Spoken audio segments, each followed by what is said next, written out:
लियाकतपुर दरिया चनाब में सैलाबी सूरत हाल बरकरार है। पानी की सतह बुलंद होने पर गफूराबाद की बस्तियों में पानी दाखिल, जमींदार बंद टूटने से वसी रकबे पर काश्त फसलें तबाह, सैकड़ों घर भी सैलाब की नजर हो गए। मजीद तफसीलात बताएंगे तारिक अलवी।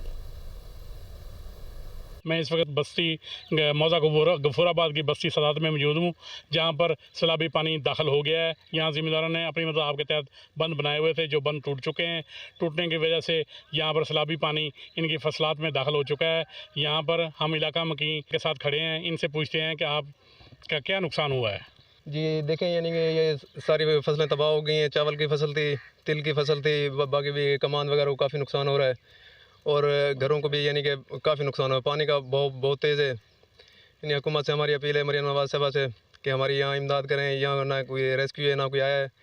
हमसे किसी ने ये नहीं पूछा कि यहाँ क्या हो रहा है, क्या नहीं हो रहा। जी, ये मुतासरा ज़मींदार का कहना था कि मेरी तकरीबन तमाम फसल जो है वो बर्बाद हो चुकी है, लिहाजा हमारे पास हुकूमत कोई इमदादी इंतज़ामिया को भेजे। यहाँ पर कोई भी नहीं आया। जी।